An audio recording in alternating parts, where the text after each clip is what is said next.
Welcome my dear students. আজ আমি রায় ও Martin মাধ্যমিক প্রশ্নবিচিত্রার 2025 সালের ভৌত বিজ্ঞানের দ্বিতীয় পর্যায়ক্রমিক মূল্যায়নের 183 নম্বর পেজের গ্রুপ ডি এর প্রশ্নগুলি সলভ করব। চলো তাহলে শুরু করি।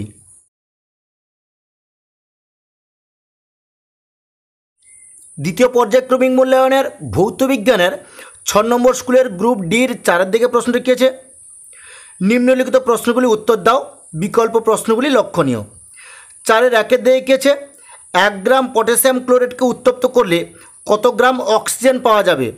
এখানে কি লেখা আছে? K = 39, Cl = 35.5, O = 16। দেখো এখানে কি বলা আছে, পটাশিয়াম ক্লোরাইডকে উত্তপ্ত করলে অক্সিজেন পাওয়া যাবে। আমি এই বিক্রিয়াটা আগে লিখে নিচ্ছি। তোমাদের বইতে কি লেখা আছে?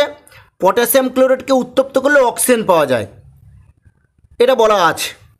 তাহলে আমি এই বিক্রিয়াটা আগে লিখে নিচ্ছি। পটাশিয়াম ক্লোরাইডের সংকেতটা কি? KClO3। একে উত্তপ্ত করলে কি পাওয়া যাবে?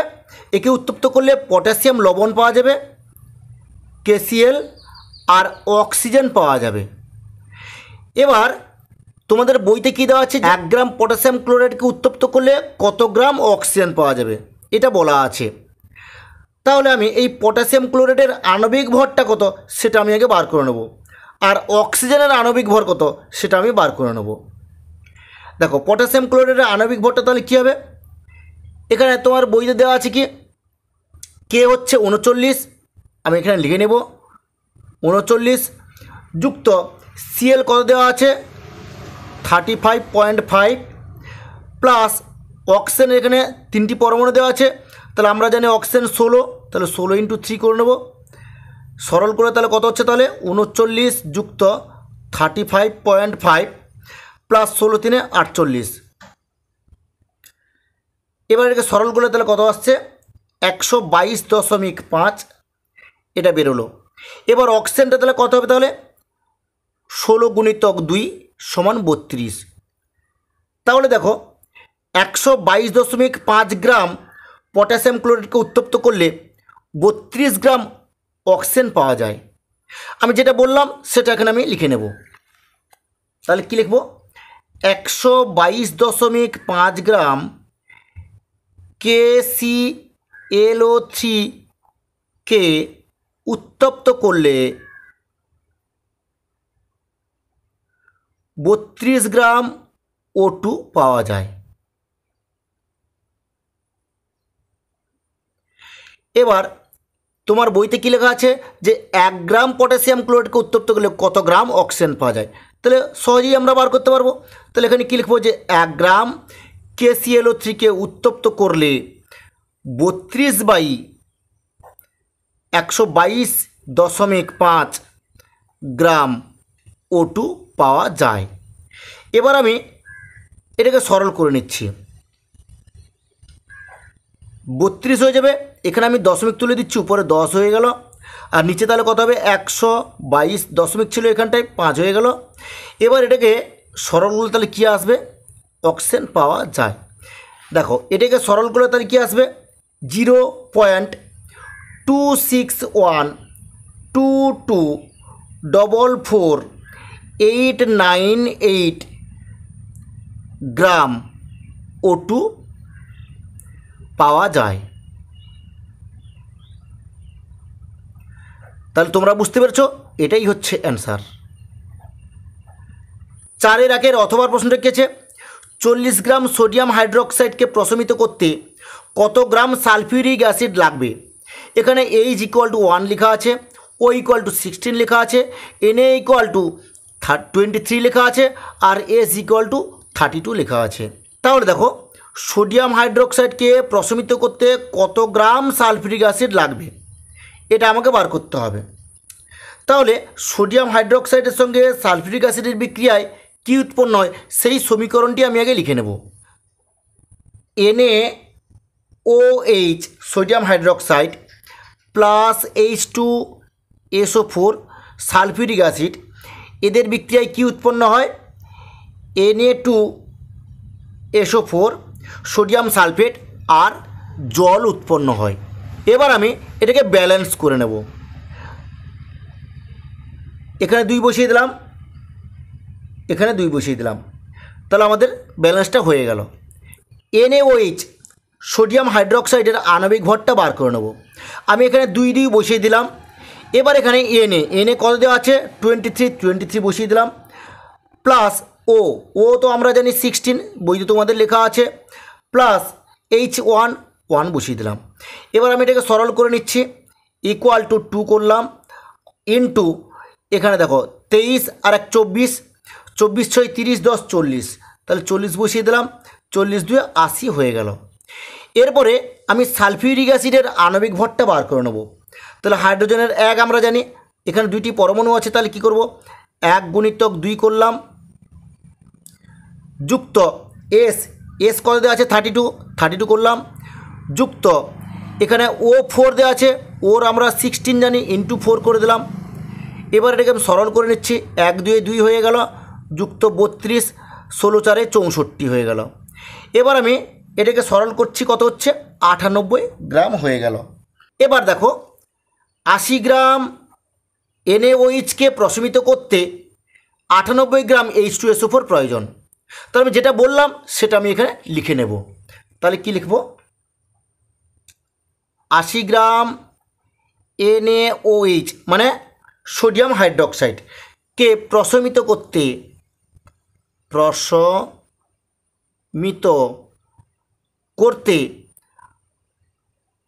98 গ্রাম H2SO4 প্রয়োজন। 1 গ্রাম NaOH-কে প্রশমিত করতে কত লাগবে 98/80 গ্রাম H2SO4 প্রয়োজন। তোমার বইতে আছে 40 গ্রাম, তাহলে আমি এখানে কী লিখব 40 গ্রাম বার করব। তাহলে কী লিখব 40 গ্রাম NaOH-কে প্রশমিত করতে, এখানে লিখব কি 98 × 40/80 গ্রাম H2SO4 প্রয়োজন। এবার আমি কাটাকাটি করে দিচ্ছি, 40 2 80 হয়ে গেল, 2 কেটে দাও, 2 4 8 হয়ে গেল, 1 চলো 2 9 18, তাহলে উত্তরটা কত হবে 49 গ্রাম H2SO4 প্রয়োজন। H2SO4 মানে কি সালফিউরিক অ্যাসিড। তাহলে 40 গ্রাম সোডিয়াম হাইড্রোক্সাইডকে প্রশমিত করতে 49 গ্রাম সালফিউরিক অ্যাসিড প্রয়োজন। তাহলে এটাই হচ্ছে অ্যান্সার। তাহলে তোমরা নিশ্চয়ই বুঝতে পেরেছো। 4 2 এর দেখেছে কোনো বর্তনীতে 2160 সি তড়িতাধান প্রবাহিত হতে 20 মিনিট সময় লেগেছে, বর্তনীর প্রবাহ মাত্রা কত হবে? দেখো অঙ্কটা খুবই সহজ। দেখো তোমাদের বইতে যেরকম প্রথমে লেখা আছে আমি সেরকম সব তুলে নেব। প্রথমে তোমাদের বইতে লেখা আছে তড়িতাধান, তাহলে তড়িতাধান আমরা কিউ হিসেবে সূচিত করি। তাহলে কিউ ইকুয়াল টু মানে তড়িতাধান ইকুয়াল টু কত লেখা আছে 2160 কুলম্ব। এবার সময় কত লেখা আছে, সময় লেখা আছে 20 মিনিট। এবার আমি 20 মিনিটকে সেকেন্ডে প্রকাশ করে নেব। তাহলে 20 মিনিট সমান কত সেকেন্ড হয় বলো দেখি, 20 মিনিট সমান 20 গুণিতক 60, এখানে সেকেন্ড করে নেব, সমান তাহলে কত হচ্ছে 6 দিয়ে 12 হয়ে গেল, আর এখানে দুটো শূন্য আমি বসিয়ে দেবো, তাহলে কত হলো 1200 সেকেন্ড হয়ে গেল। এবার আমাদের বার করতে হবে কি প্রবাহ মাত্রা কত সেটা আমাদের বার করতে হবে, মানে কি I ইকুয়াল টু কত এটা আমাদের বার করতে হবে। তাহলে আমরা জানি I ইকুয়াল টু Q/T, এটা আমরা জানি। এবার আমি যে যার মানগুলো এখানে বসিয়ে দেবো, ইকুয়াল টু দেখো কিউর মানটা এখানে কত আছে 2160, আমি এখানে 2160 বসিয়ে দিলাম। টি সময় কত বার করেছি আমি এখানে 1200 সেকেন্ড, তাহলে এখানে কী লিখবো 1200 লিখে দিলাম। এখানে কী হয়ে যাবে অ্যাম্পিয়ার হয়ে যাবে। তাহলে এর একটা শূন্য আমি কেটে দিলাম। এবার আমি 6 কেটে দিচ্ছি, 6 কাটলে কত হবে 6 দিয়ে 12 শূন্য হয়ে গেল। এবার দেখো 6 3 18 19 20 21 3 চলে 6 6 36 হয়ে গেল।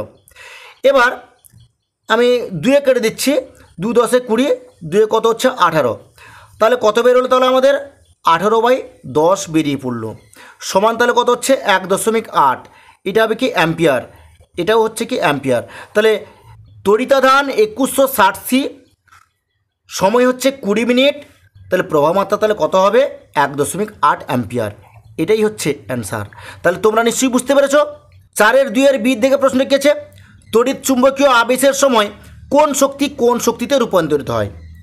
এর উত্তরটা হবে যান্ত্রিক শক্তি তড়িৎ শক্তিতে রূপান্তরিত হয়। 4-2 অথবা প্রশ্নটা কি আছে? ফিউজ তারের রোধাঙ্ক ও গলনাঙ্ক কেমন হওয়া উচিত এবং কেন? দেখো, ফিউজ তারের গলনাঙ্ক নিম্নমানের ও রোধাঙ্ক উচ্চমানের হওয়া উচিত। কারণটা আমি যেটা দেখিয়ে দিলাম সেটা তোমরা তুলে নাও। 4-3 এর দিয়ে গেছে 2 ওহম, 3 ওহম এবং 6 ওহম রোধগুলিকে শ্রেণী ও সমান্তরাল সমবায় যুক্ত করলে দুটি ক্ষেত্রে তুল্য রোধ দুটির অনুপাত নির্ণয় করো। দেখো, অঙ্কটা খুবই সহজ। আমি প্রথমে শ্রেণী সমবায় ও সমান্তরাল সমবায়ের দুটো ছবি আমি এখানে এঁকে নিচ্ছি। আমি শ্রেণী সমবায়ের ছবিটা এঁকে নিলাম। আমি ভেতরে শ্রেণী সমবায় বলে লিখে নেব। এরপর আমি এদিকে সমান্তরাল সমবায়ের ছবিটা এঁকে নিচ্ছি। আমি এখানে সমান্তরাল সমবায়ের ছবিটা এঁকে নিলাম। এখানে লিখে নেব সমান্তরাল সমবায়। এবার তোমার বইতে কী লেখা আছে? 2 ওহম, 3 ওহম এবং 6 ওহম রোধগুলিকে শ্রেণী ও সমান্তরাল সমবায়ে যুক্ত করলে দুটি ক্ষেত্রে তুল্য রোধ কী হবে এবং তাদের অনুপাত দুটি আমাদের বার করতে হবে। তোমার বইতে লেখা আছে কি? দেখো, এটা একটা রোধ, আমি R1 করে দিচ্ছি। এটা R2 রোধ, এটা হচ্ছে R3। এখানেও আমি করবো R1, এটা R2, এটা R3। এবার এখানে তোমার বইতে কী লেখা আছে? বইতে লেখা আছে 2 ওহম, 3 ওহম, 6 ওহম। তাহলে এটা হচ্ছে কি 2 ওহম, এটা হচ্ছে 3 ওহম, আর এটা হচ্ছে 6 ওহম।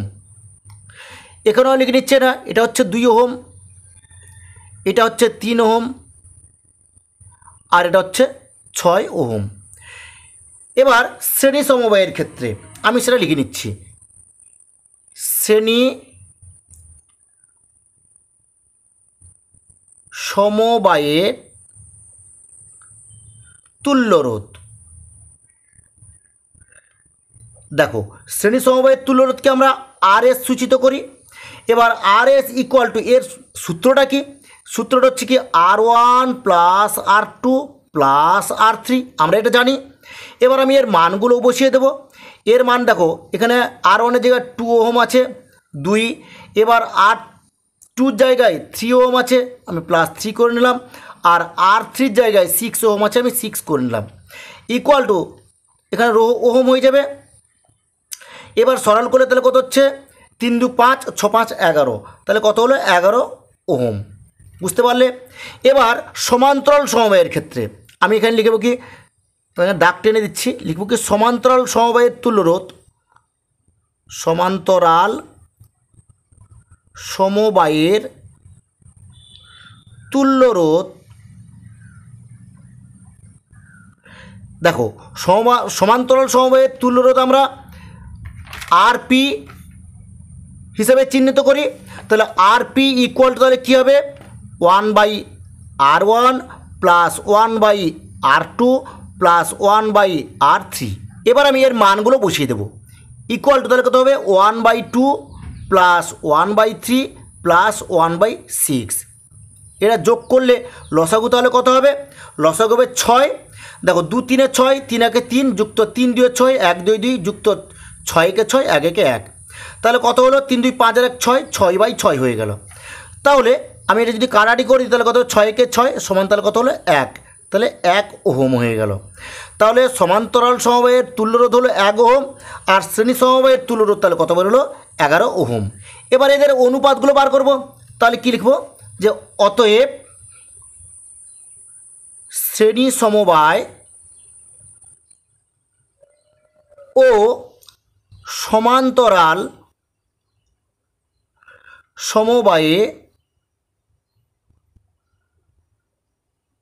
সমবায়ের তুল্য রোধের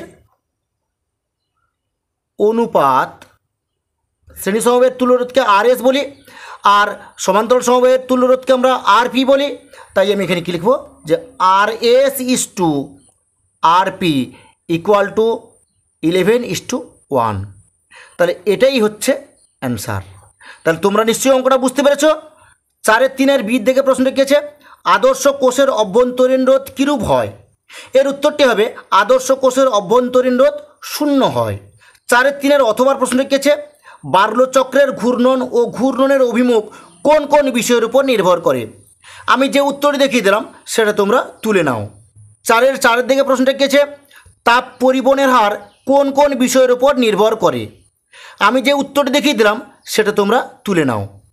4-4 অথবার প্রশ্ন রেখেছে পিতলের আয়তন প্রসারণ গুণাঙ্কের মান 5.7 × 10⁻⁻5 পার ডিগ্রি সি বলিতে কী বোঝায়? আমি যে উত্তরটি দেখিয়ে দিলাম সেটা তোমরা তুলে নাও। দ্বিধাতোপাতের প্রয়োজনীয়তা লেখো। আমি যে উত্তরটি দেখিয়ে দিলাম সেটা তোমরা তুলে নাও।